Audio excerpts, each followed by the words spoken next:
تبعهم بإحسان إلى يوم الدين أما بعد فإن خير الحديث كتاب الله وخير الهدي هدي محمد صلى الله عليه وسلم وشر الأمور محدثاتها وكل محدثة بدعة وكل بدعة ضلالة وكل ضلالة في النار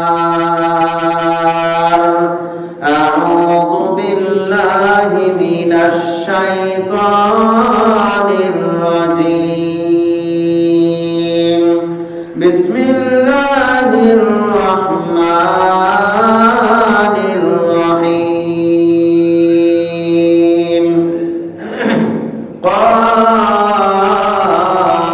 قاف والقرآن المجيد بل عجبوا أن جاءهم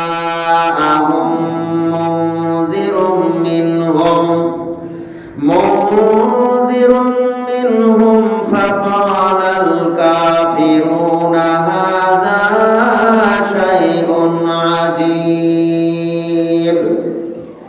أئذا متنا وكنا ترابا ذلك رجع بعيد قد علمنا ما تنقص الأرض منهم وعندنا كتاب حفيظ بعد أعوذ بالله من الشيطان الرجيم إذ قالت امرأة عمران رب إني نذرت لك ما في بطني محررا فتقبل مني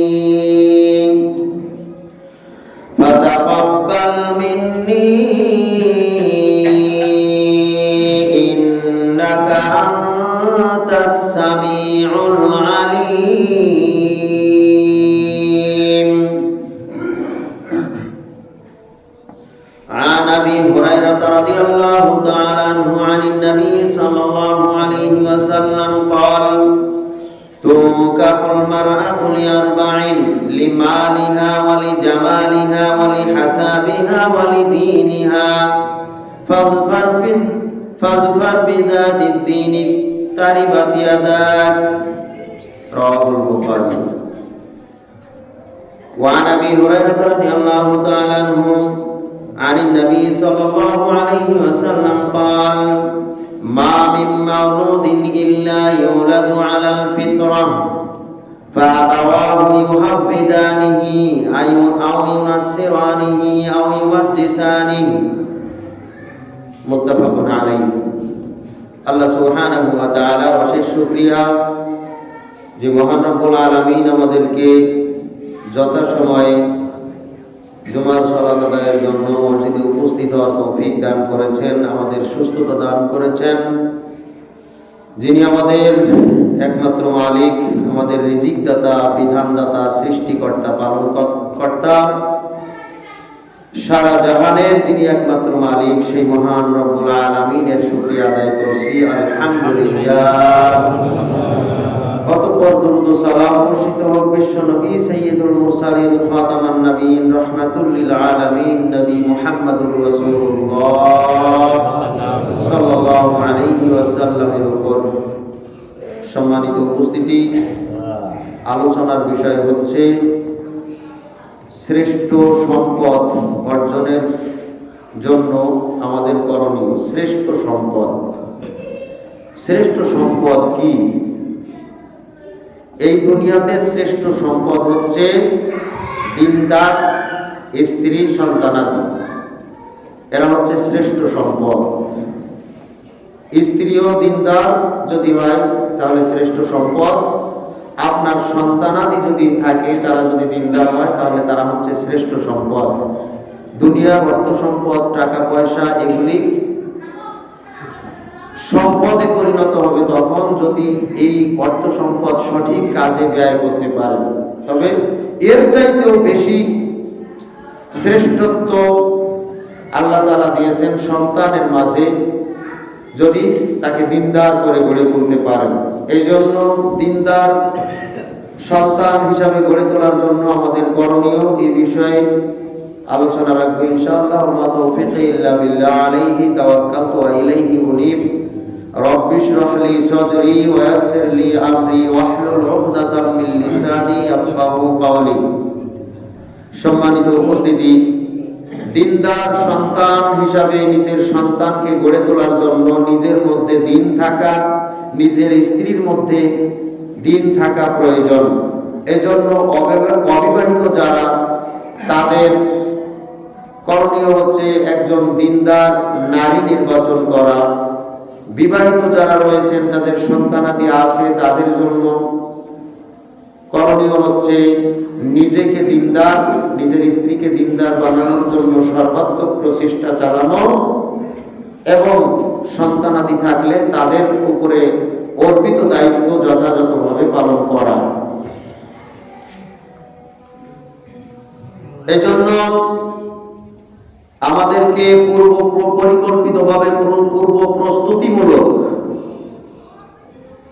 মুসলিম হিসাবে, মুমিন হিসাবে প্রত্যেকের দায়িত্ব হচ্ছে আমাদের সন্তানাদিকে কিভাবে উপযুক্ত দিনদার শ্রেষ্ঠ সম্পদে পরিণত করব, তার জন্য আগে থেকেই পরিকল্পনা গ্রহণ করা। একজন অবিবাহিত যুবকের কর্তব্য হচ্ছে সবচেয়ে গুরুত্বপূর্ণ সময়ে সে রয়েছে। একজন অবিবাহিত যুবক, বিবাহের উপযুক্ত যুবক, তার জন্যই এখন সুবর্ণ সুযোগ হচ্ছে তার ভবিষ্যৎ প্রজন্মকে সুন্দর করার জন্য এখন থেকেই পরিকল্পনা গ্রহণ করা। এজন্য শুরুতেই তার কাজ হবে বিবাহটাকে শরঈ পন্থায় হওয়া, শরঈ পন্থায় বিবাহ কার্য সমাধা করা। যদিও আমাদের সমাজের প্রায় সকল বিবাহই অনইসলামিক রীতিতে হয়, শরীয়তের সাথে বর্তমান বিবাহের সাথে সম্পর্ক খুবই কম। অধিকাংশই সিস্টেম হচ্ছে শরঈ বিরোধী, শরীয়ত বিরোধী কর্মকাণ্ডের মাধ্যমে বিবাহ সম্পাদন হয়। শরীয়ত বিরোধী পন্থায় বিবাহের মাধ্যমে আগামী প্রজন্মকে ধ্বংসাত্মক প্রজন্মের সূচনা করা হয়। আগামী প্রজন্ম, আমার ভবিষ্যৎ বংশ ধ্বংসাত্মের দিকে ঠেলে দেওয়ার প্রথম সূচনা করা হয় বিবাহকে অনইসলামিক কার্যক্রমের মাধ্যমে প্রথমে শুরু করার মাধ্যমে। এবং যুবকদের জন্য, বিবাহযোগ্য যুবকদের জন্য সুবর্ণ সুযোগ হচ্ছে আপনার স্ত্রীকে আপনি নির্বাচন করবেন আপনার সন্তানাদি একটা ভালো, একজন আদর্শ মা পাবেন, এই বিষয়ে মাথা রেখে। আপনি সুন্দরী স্ত্রী পাবেন, এই বিষয়ের চাইতে আপনাকে মাথায় রাখতে হবে আপনার সন্তানেরা একজন আদর্শ মা কিভাবে পাবে, এই চিন্তা মাথায় আগে আনতে হবে। আপনি, আপনার স্ত্রী সুন্দর হবে, এই টার্গেটের চাইতে আপনার জন্য সবচাইতে গুরুত্বপূর্ণ যে টার্গেট, যে পরিকল্পনা থাকবে, সেটা হচ্ছে আপনার সন্তানাদি পাবে একজন আদর্শ মা। অতএব আপনাকে দিনদার পাত্রী নির্ধারণ করতে হবে। বিশ্বনবী মুহাম্মদুর রাসূলুল্লাহ সাল্লাল্লাহু আলাইহি ওয়াসাল্লাম বলেছেন, সহিহ বুখারীর হাদিস, অধিকাংশ মানুষ বিবাহ করে কয়েকটি জিনিস দেখে। তুনকাহুল মারআতু লিআরবাইন, সাধারণত মানুষ চারটি বিষয় দেখে বিবাহ করে। লিজামালিহা, বেশিরভাগ ক্ষেত্রে সৌন্দর্য দেখে। অধিকাংশ মানুষ যেটা দেখে সেটা সৌন্দর্য, মেয়ে সুন্দরী কিনা। আর অধিকাংশ মানুষ এই সুন্দরী দেখতে যে সে ঠকে, বিপদগামী হয়। কারণ অধিকাংশ বর্তমান যুগে অধিকাংশ সুন্দরী নারীদের মধ্যেই পরকীয়ার সম্ভাবনা বেশি থাকে। ওর মানে উপপত্নীর অথবা পরকীয়ার সম্পর্কিত পুরুষের সংখ্যা একাধিক থাকে। এই জন্য সুন্দরী বাছাইয়ের ক্ষেত্রে অবশ্যই সাবধানতা অবলম্বন করা উচিত। লি জামালিহা, অধিকাংশ মানুষ সুন্দরী তালাশ করে এক নম্বরে প্রথমেই। ওয়ালি হাসাবি ওয়ালি মালিহা, দুই নম্বরে হচ্ছে তার সম্পদ আছে কিনা এটাও তালাশ করে। কারণ বিবাহের পরে শ্বশুর বাড়িতে গেলে ভালো আপ্যায়ন পাবে কিনা, বিবাহের পরে শ্বশুররা তাকে উপযুক্ত জিনিসপত্র দিতে পারবে কিনা, তার আত্মীয় স্বজনদেরকে সমাদর করতে পারবে কিনা, বিবাহের সময় 100, 200, 300, 500 লোককে বরযাত্রী হিসাবে নিয়ে গেলে তারা খাওয়াতে পারবে কিনা। এই সকল চিন্তা ভাবনা শুধুমাত্র দুনিয়াবী চিন্তা,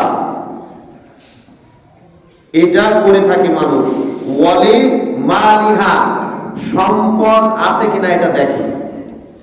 ওয়ালি হাসাবিহা, তার বংশ পরিচয় ভালো কিনা, বংশ পরিচয় দেখে, ভালো বংশের, উচ্চ বংশের কিনা। ওয়ালি দীনিহা, চতুর্থ নম্বরে ইমানদার ব্যক্তি যারা তারা দেখে দিন আছে কিনা। রাসূল সাল্লাল্লাহু আলাইহি ওয়াসাল্লাম বলেছেন, মানুষ দেখে এই বিষয়গুলো। প্রথমে দেখে তার সৌন্দর্য, তারপরে দেখে তার সম্পদ, তারপরে দেখে তার বংশ পরিচয়, এরপরে দেখে তার দিনদারিত্ব। কারণ আমরা সাধারণত আমাদের সমাজে এরকম কিছু মানুষ দেখে থাকি যারা মেয়েকে কনেকে যখন দেখতে যায়, যদিও দেখা একমাত্র স্বামী ছাড়া, স্বামী যিনি হবেন ছেলে ছাড়া মেয়েকে দেখা বিবাহের পূর্বে বৈধ নয় অন্য কোনো পুরুষের জন্য। তারপরেও সামাজিক প্রথায় যেগুলো চলে সেগুলোর আলোকে দেখা যায় ছেলের সাথে কিছু আত্মীয় স্বজন মুরব্বীদেরকে নিয়ে যায়, মেয়েকে দেখে, দেখার সময় জিজ্ঞাসা করে মেয়ে সালাত আদায় করে কিনা, মেয়ে কোরআন পড়তে পারে কিনা, মেয়ে দোয়া কালাম জানে কিনা, মেয়ে দিনদার কিনা, এরকম কিছু দেখা যায়। তবে বর্তমানে এটা খুবই কম, খুবই কম, তারপরেও না যায়, খুবই কম, তারপরেও না যায়। কারণ একমাত্র ছেলে ছাড়া আর কেউ, আর দ্বিতীয় কোনো পুরুষ এই মেয়েকে দেখতে পারবে না। বলছিলাম রাসূল সাল্লাল্লাহু আলাইহি ওয়াসাল্লাম বলেছেন, ফাযফার বিযাতিদ দ্বীন, কোনো কিছু দেখার দরকার নেই, শুধুমাত্র একটা জিনিস, একটা বিষয় দেখার জন্য রাসূল সাল্লাল্লাহু আলাইহি ওয়াসাল্লাম নির্দেশ দিয়েছেন, সেটা হচ্ছে ফাযফার বিযাতিদ দ্বীন, তোমরা দ্বীনকে প্রাধান্য দিবে। যে ব্যক্তি দ্বীনকে প্রাধান্য দিবে না তারই বাকি তার উভয় হাত ধ্বংস করো। নাউযুবিল্লাহ। রাসূল সাল্লাল্লাহু আলাইহি ওয়াসাল্লাম তার জন্য ধ্বংস কামনা করেছেন, তার জন্য বদদোয়া করেছেন। কার জন্য? যে দ্বীনকে প্রাধান্য দিবে না তার জন্য।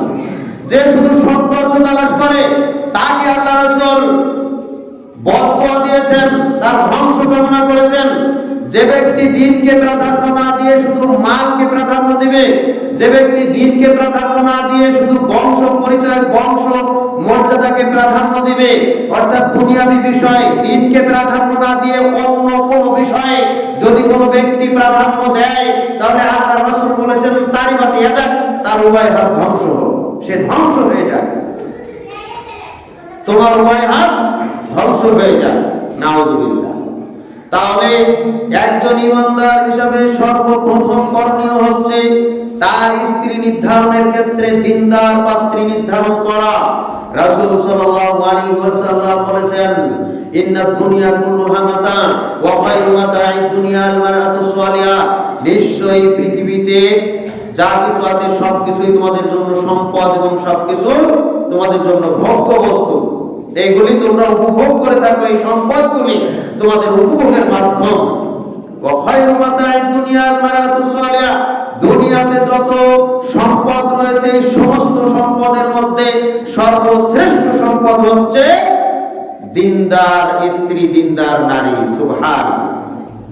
তোমার স্ত্রী যদি দিনদার হয় তাহলে তুমি শ্রেষ্ঠ সম্পদের মালিক। অতএব স্ত্রী নির্ধারণ করতে হবে দিনদার স্ত্রী, না হলে তার জন্য ধ্বংস। এটা আল্লাহ রাসূল কামনা করে গেছেন। দিনদার স্ত্রী কাউকে তালাশ না করলে তার জন্য ধ্বংস অনিবার্য। ধ্বংস মানে এই ধ্বংস মানে পরকাল ধ্বংস, নিশ্চিত ধ্বংস তার জন্য। যদি সে দিনদার স্ত্রী তালাশ না করে দুনিয়াবি কোনো উদ্দেশ্যে স্ত্রী তালাশ করে, এবং এরাই যখন বিবাহ করে অনৈসলামিক পদ্ধতিতে বিবাহ করে। তাই তো বর্তমানে দেখি অধিকাংশ বিবাহ করানোর ক্ষেত্রে ইমামদেরকে, আলেমদেরকে আর প্রয়োজন মনে করে না। কারণ তারা জানে যে আমি যে পদ্ধতিতে আমার মেয়েকে, ছেলেকে বিবাহ দিচ্ছি এটা অনৈসলামিক পদ্ধতি হচ্ছে, এখানে হুজুরের না আসলেও চলবে। এই জন্য বহু বিবাহ সংগঠিত হয় যেখানে আলেমরা খবর পায় না। কোন রকমে কাজী সাহেব বিবাহ পড়িয়ে শেষ করে দেয়। কাজী সাহেবের কাজ কি বিবাহ পড়ানো নাকি শুধু লেখালেখি করা? সরকারি অনুমোদিত, শুধু রেজিস্টার করার জন্য তার দায়িত্ব, বিবাহ পড়ানো তার দায়িত্ব না। বিবাহ পড়ানোর দায়িত্ব হচ্ছে একজন আলেমের। কাজী সাহেবের মাধ্যমে বিবাহ পড়ানোর মাধ্যমেই তো দেখি বিবাহের মূল কাজটাই হয় না সেখানে, সেটা হচ্ছে বিবাহের খুতবা। বিবাহের খুতবা পড়ানো হয় না। অধিকাংশ কাজী সাহেবেরা যেটা করে সেটা হচ্ছে যেটা নাই শরীয়তে সেটা করে, অর্থাৎ মেয়ের কাছ থেকে ইজি নামতে যায়, কাজী সাহেব নিজে যায় এবং সাক্ষীরা যায়, উপস্থিত পুরুষেরা যায়, যারা যায় সকলেই ওই মেয়ের জন্য দেখা করা হারাম, মেয়ের সামনে যাওয়া হারাম, অথচ যাচ্ছে সেখানে ইজি নিতে যাচ্ছে। এমন কিছু পুরুষেরা যাচ্ছে যাদের সাথে এই মেয়ের দেখা করা জায়েজ নাই, তাদেরকে নিয়ে যাচ্ছে, দিব্যি নিয়ে যাচ্ছে। তাহলে নাজায়েজ পন্থায় কাজ করলো, মেয়ের ইজিন নিয়ে আসলো, নিয়ে আসার পরে ছেলের সামনে ইজিন নিল, আগে খুতবা করতে হবে, খুতবাই করে না। কোন রকমে ছেলের ইজিনটা নিয়ে এবার মোনাজাত, আর এক বিদআত শুরু করলো। অর্থাৎ বিবাহের কাজটাই শুরু হচ্ছে নাজায়েজ এবং বিদআতি পন্থায়, শরঈ পন্থায় হলো না। সম্মানিত উপস্থিতি, বলছিলাম প্রথমে পাত্রী নির্বাচন করতে হবে, মা নির্ধারণ করতে হবে আপনার সন্তানের জন্য দিনদার একজন নারী। এরপরে তার সাথে যখন আপনার সাংসারিক দাম্পত্য জীবন শুরু হবে, এই দাম্পত্য জীবনের বিবাহের মূল উদ্দেশ্য যেটা, সেটা ব্যাহত হয় অধিকাংশের ক্ষেত্রে। সেটা হচ্ছে আল্লাহ তাআলা বলেন ওয়াবতাগু মা কাতাবাল্লাহু লাকুম। আল্লাহ তাআলা তোমাদের তাকদীরে যে আল্লাহ তাআলা তোমাদের জন্য যে সন্তানাদি রেখেছেন তোমাদের তাকদীরে, সেটাকে তালাশ করো। ওয়াবতাগু, তোমরা তালাশ করো মা কাতাবাল্লাহু লাকুম, আল্লাহ তাআলা তোমাদের তাকদীরে যেটা লিপিবদ্ধ করেছেন, অর্থাৎ যে সন্তানাদি তোমাদের লিপিবদ্ধ আছে তাকদীরে, সেইটা তালাশ করো। তখন স্ত্রীর সাথে মিলনের পূর্ব মুহূর্তে পরিকল্পনা থাকবে, অর্থাৎ বিবাহের আগেই বিবাহের মূল উদ্দেশ্য থাকবে সন্তানাদি, পরবর্তী বংশ বৃদ্ধি করা। অবতাগু মা কাতাবাল্লাহু লাকুম। অতএব দ্বিতীয় করণীয় হবে উদ্দেশ্য ঠিক রাখা, অর্থাৎ ভবিষ্যৎ বংশ বৃদ্ধির জন্য বিবাহ করা। বিবাহের মাধ্যমে শুধু স্ত্রীকে নিয়ে ফুর্তি করা আর স্ত্রী স্বামীকে নিয়ে ফুর্তি করবে, এজন্য বিবাহ নয়। বিবাহের মূল উদ্দেশ্য হচ্ছে বংশ বৃদ্ধি করা। অতএব এই পরিকল্পনা না করে যারা শুধুমাত্র আনন্দ ফুর্তি করার জন্য বিবাহ করে, স্ত্রীকে নিয়ে স্বামী আনন্দ ফুর্তি করবে, স্বামীকে নিয়ে স্ত্রী আনন্দ ফুর্তি করবে, এই আনন্দ ফুর্তির কারণে যারা বিবাহ করে, এদের ক্ষেত্রেই দেখা যায় যে শুরুতেই সূচনাতেই আর একটা বড় ধরনের ভুল, সেটা হচ্ছে সন্তান আরো কিছুদিন পরে নেব, সন্তান এই মুহূর্তে নেব না, এই জন্য শুরুতেই সন্তান বন্ধ রাখে। শুরুতে সন্তান বন্ধ রাখতে যে বহু মানুষের ক্ষেত্রে দেখা গেছে 5 বছর পরে এবার ইচ্ছা করে সন্তান নেওয়ার, কিন্তু আর হয় না। এবার শত চেষ্টা, কত কবিরাজ, হাকিম, পানি পড়া, এটা সেটা ডাক্তার, এটা সেটা করে আর কাজ হয় না। তারপরে এসে এবার হুজুরে বলে, হুজুর একটু দোয়া করেন আল্লাহ যেন একটা সন্তান দান করে। আরে শুরুতেই তো একটা নাজায়েজ কাজ করেছে, সে সন্তান বন্ধ করে আল্লাহ তাআলা তার উপরে গজব নাযিল করেছে, এটা সে বোঝে না। এটা আল্লাহর পক্ষ থেকে তার উপরে গজব নাযিল হয়েছে, এটা সে বোঝে না। এখন হুজুরের শরণাপন্ন হয়, হুজুর আমার জন্য দোয়া করেন। নাউযুবিল্লাহ। আল্লাহ তাআলা বলছেন তুমি বিবাহ করো, ওয়াক্তাকু মা কাতাবাল্লাহু লাকুম।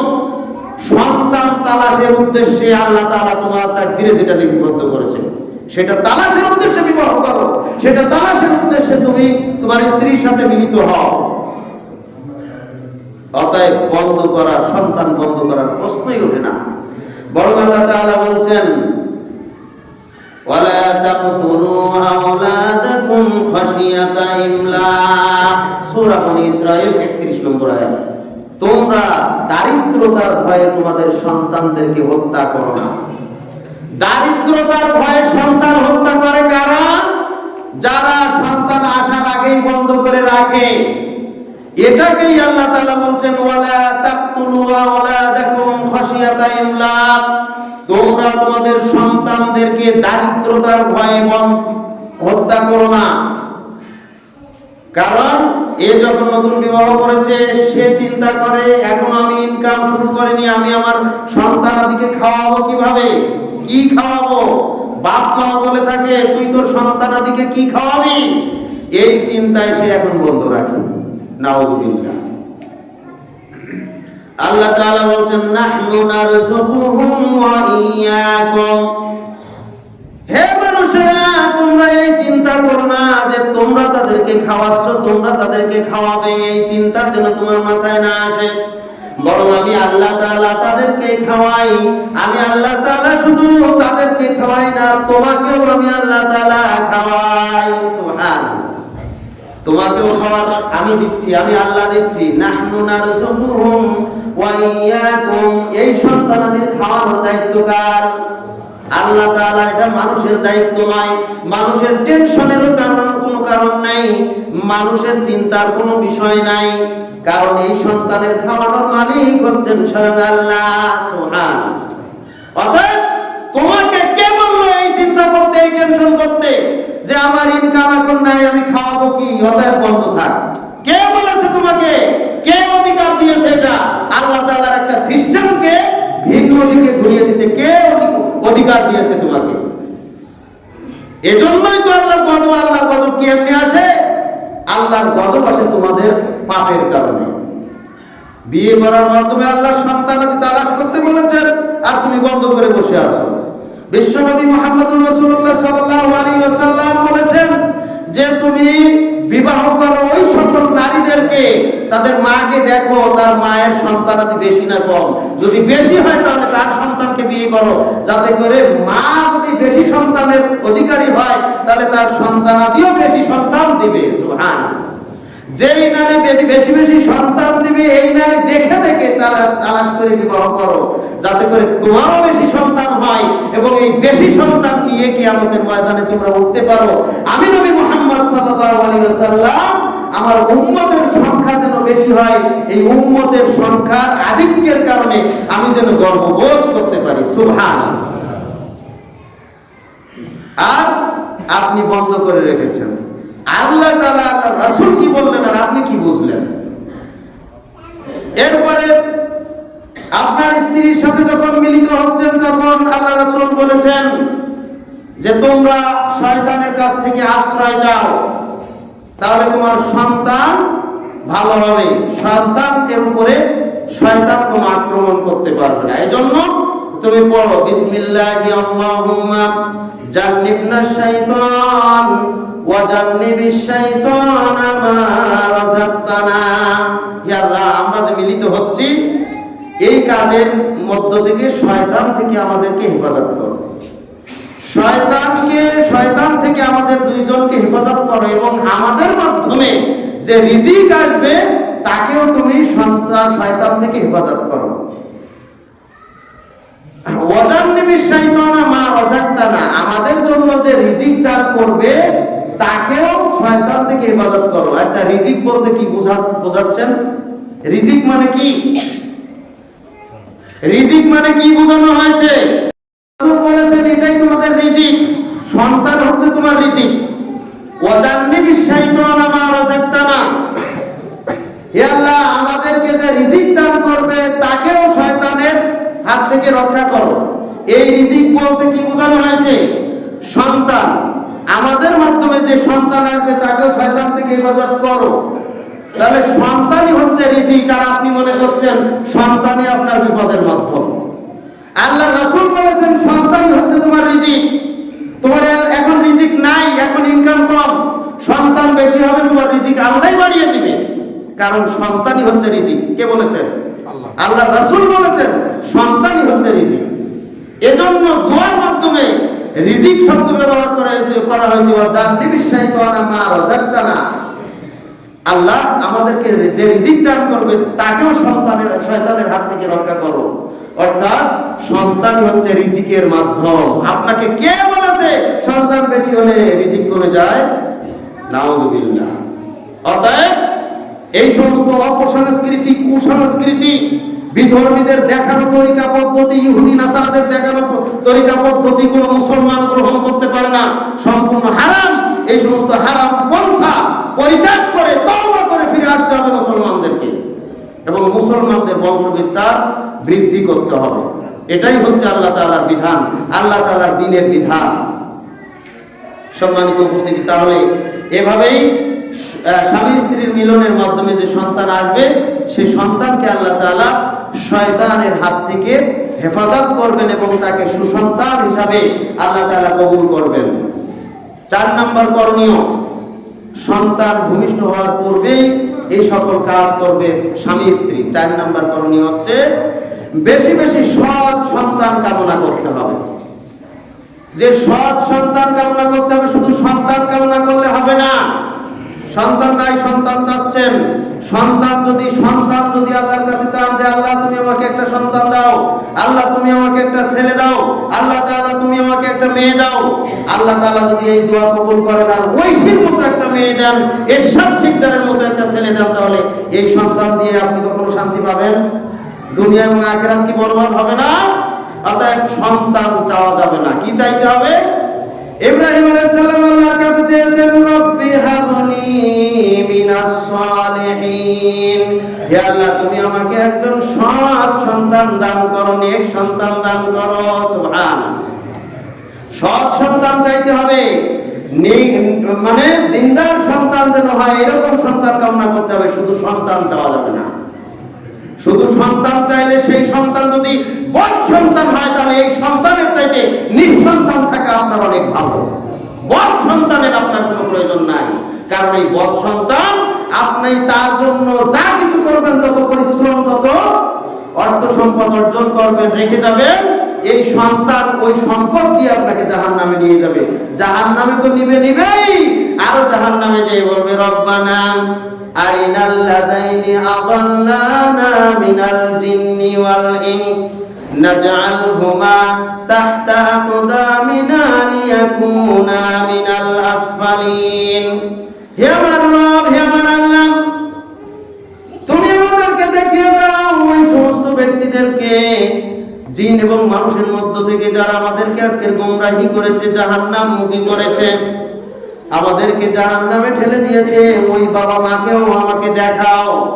নাজআলহুমা তাহতা আকদামিনা, তাদেরকে আমরা পায়ের নিচে পদদলিত করে জাহান্নামে যেতে চাই। তাদেরকে পায়ের নিচে রেখে আমরা জাহান্নামে তাদের উপর দিয়ে পালিয়ে জাহান্নামে যেতে চাই। নাউযুবিল্লাহ।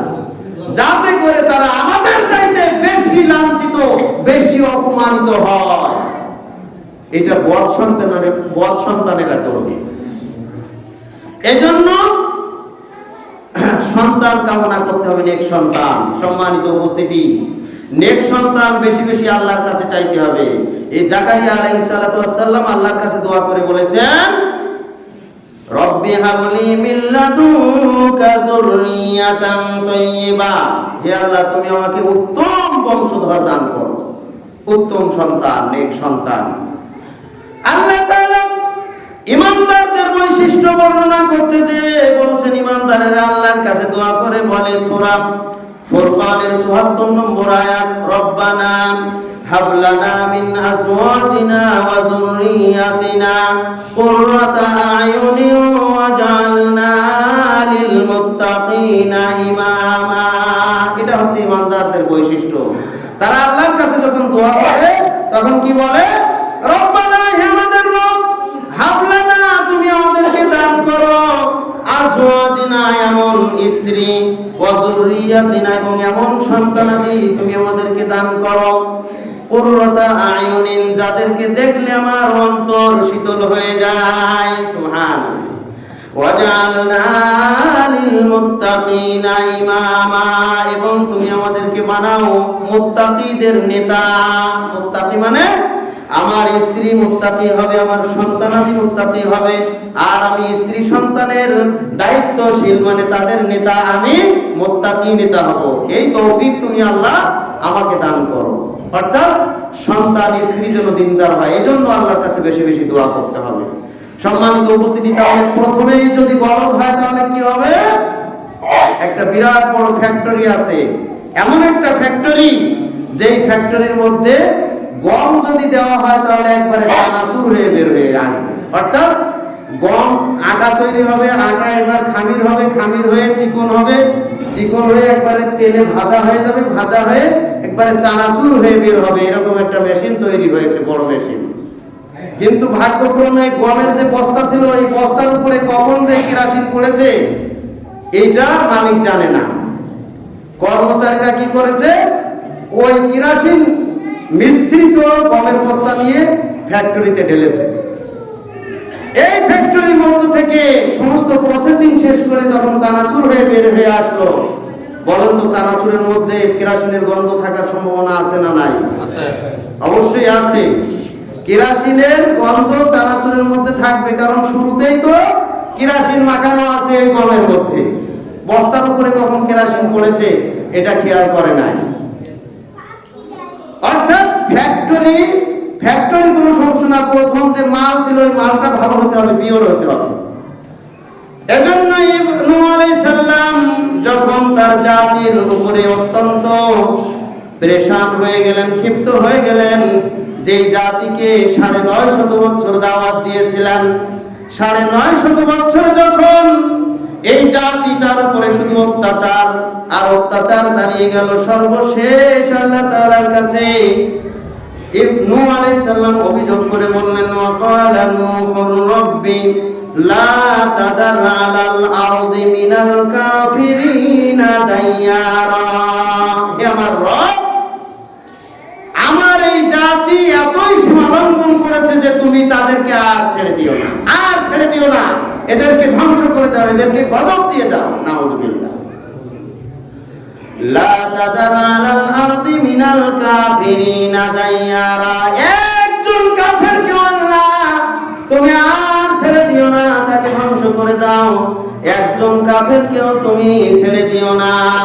একজন কাফের যদি এই দুনিয়াতে বেঁচে থাকে তাহলে সে এমন অপকর্ম চালাবে, ইন্নাকা ইন তাদারহুম, যদি তাদেরকে ছেড়ে দাও, ইন্নাকা ইন তাদারহুম ইউদিল্লু ইবাদাকা, তোমার যারা খাঁটি বান্দা হবে তাদেরকে তারা পথভ্রষ্ট করবে, তাদেরকে তারা বিপথগামী করবে। ওয়ালা ইয়ালিদু ইল্লা ফাজিরান কাফারা, এবং এই সমস্ত কাফেররা তারা যে সন্তানাদি জন্ম দেবে, এই সমস্ত সন্তানাদি হবে কি? সব পাপিষ্ঠ এবং কাফের। পাপিষ্ঠ আর কাফের ছাড়া কোনো ভালো সন্তান এই সমস্ত মানুষের মাধ্যমে আসবে না। অতএব সন্তানাদি ভালো করতে গেলে আপনাকে ভালো হতে হবে, আপনার স্ত্রীকে ভালো হতে হবে, গম আগে ভালো হতে হবে, তাহলে চানাচুরের দুর্গন্ধ থাকবে না। গম যদি দুর্গন্ধযুক্ত হয় তাহলে চানাচুর তো দুর্গন্ধ হবেই। অতএব আপনার সন্তানাদি ভালো করার জন্য আপনাদের ভালো হওয়া শর্ত। ৪ নাম্বার শর্ত বলছিলাম, বেশি বেশি দোয়া করতে হবে আল্লাহ তাআলার কাছে, যাতে করে আল্লাহ তাআলা নেক সন্তান দান করেন। ৫ নাম্বার করণীয় হচ্ছে আপনার নিয়তকে পরিপক্ক করতে হবে। যে আপনার সন্তানকে আপনি কি বানাবেন, উদ্দেশ্যটা সন্তান ভূমিষ্ঠ হওয়ার আগেই বাবা মাকে নির্ধারণ করে নিতে হবে। আমাদের মাধ্যমে আল্লাহ তাআলা যে সন্তানাদি দান করবেন, এই সন্তানাদিকে আমি কি বানাবো, আপনার নিয়তের উপরে নির্ভর করবে সন্তানটা কি হবে। অতএব আপনি যদি দিনদার ইমানদার ব্যক্তি হন, তাহলে আপনার নিয়ত হবে কি, আপনার সন্তানদেরকেও ইমানদার বানাবেন, নাকি ইঞ্জিনিয়ার বানাবেন, ডাক্তার বানাবেন। হ্যাঁ, সাধারণত আমরা সমাজে যেটা পরিষ্কার স্পষ্ট দেখতে পাচ্ছি, বাপ মা যা সন্তানও ঠিক তাই বানানোর জন্য সে বদ্ধপরিকর। আশ্চর্য একটা বিষয়, যেটা রাসূল সাল্লাল্লাহু আলাইহি ওয়াসাল্লাম বলে গিয়েছেন। আবু হুরায়রা রাদিয়াল্লাহু তাআলা থেকে বর্ণিত সহিহ বুখারী মুসলিমের হাদিস, মা মিন মাউলুদিন ইল্লা ইউলাদু আলাল ফিতরা। প্রত্যেক সন্তান যখন ভূমিষ্ঠ হয়, তখন সে ইসলামী বৈশিষ্ট্যের উপরে, ইসলামী ফিতরাতের উপরেই ভূমিষ্ঠ হয়, জন্ম নেয়। সুবহানাল্লাহ। ফাআবাওয়াহু, এরপরে তার বাবা মা ইউহাফিদানিহি, যদি ইহুদি হয় তাহলে তাকে ইহুদি বানায়। আও ইউনাসসিরানিহি, যদি বাবা মা নাসারা হয়, খ্রিস্টান হয়, তাহলে সন্তানেরাও খ্রিস্টান হয়। আও ইউমাজ্জিসানিহি, বাবা মা যদি অগ্নি পূজক হয়, হিন্দু হয়, তাহলে সন্তানাদিও হিন্দু বানায়। বাস্তবে আমরা দেখতে পাচ্ছি বাবা মা যেরকম সন্তানকে ঠিক সেরকম বানাতে চায়।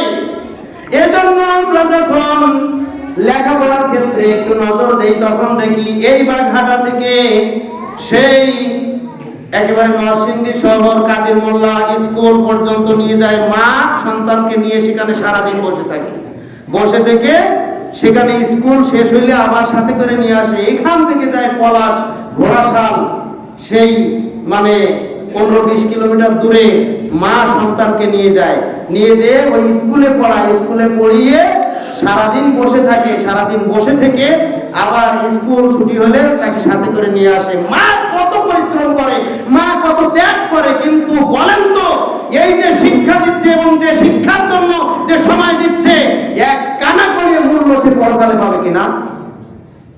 কিন্তু এই সন্তানকে যদি দিন শিক্ষা দেওয়ার জন্য একটু সময় ব্যয় করতো এই মা এই বাবা, তাহলে তার কত উপকার হতো, তার কত উপকার হতো। কিন্তু এটা সে বুঝতে চায় না। তার মানে মা বাবা চাচ্ছে তাকে বড় ইঞ্জিনিয়ার ডাক্তার বানাবে, এই মা বাবা চায় না তাকে দিনদার বানাতে। নাউযুবিল্লাহ। এজন্য শুধুমাত্র দুনিয়ার উদ্দেশ্যে এই সন্তানের জন্য বাবা মা এত পরিশ্রম করে তাকে ডাক্তার বানায়, ইঞ্জিনিয়ার বানায়। আবার আমার সন্তানকে আমি সাতক্ষীরায় যখন থাকতাম, তখন 7 বছরের মেয়ে, আমার বড় মেয়েকে 7 বছর বয়সে সাতক্ষীরা থেকে ভালো কোনো মাদ্রাসা পাই নাই, তাই ঢাকার মাদ্রাসায় এসে ভর্তি করিয়ে দিয়েছিলাম। সম্মানিত উপস্থিতি, তাহলে চিন্তা ভাবনা ফিকির আপনার আগেই থাকতে হবে, আপনার সন্তানকে আপনি কি বানাবেন। এর জন্য ত্যাগটা আপনার কোন দিকে থাকতে হবে। মারিয়ামের মা, ইমরানের স্ত্রী, তিনি তার গর্ভে যখন সন্তান আসলো, তখন তিনি নিয়ত করলেন তার সন্তানকে আল্লাহর ঘরের খাদেম বানাবেন।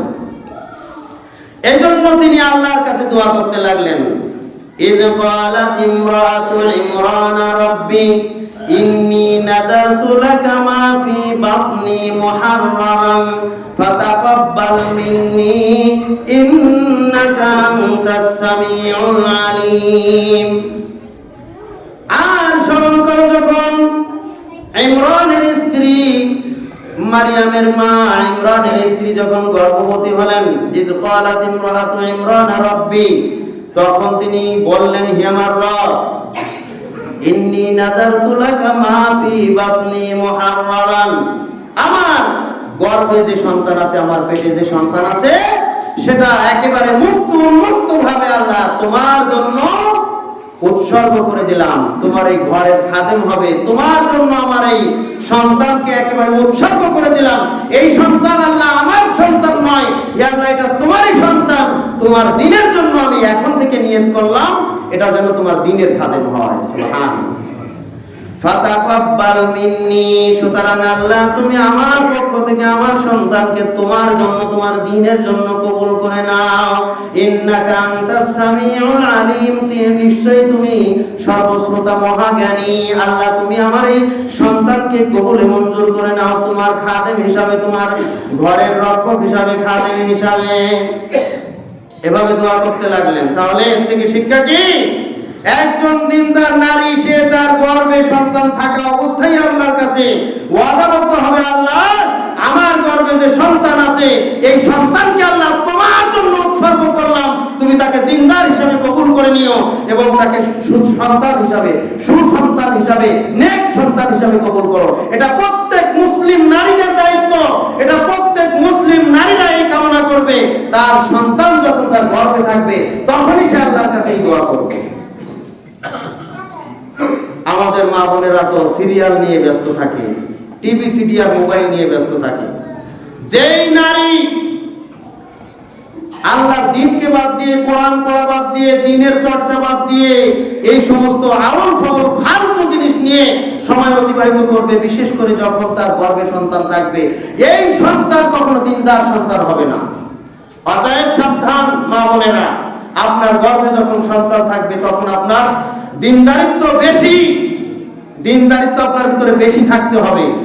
আপনি আল্লাহর দ্বীনকে বেশি মানবেন, আল্লাহর কাছে বেশি বেশি দোয়া করবেন, আপনার নিজের সুস্থতার দোয়া করবেন, আপনার সন্তানের সুস্থতার দোয়া করবেন, এবং সবচেয়ে বড় দোয়া হবে আল্লাহ তাআলা যেন আপনার এই সন্তানকে দ্বীনের জন্য কবুল করেন, এই জন্য দোয়া করতে হবে।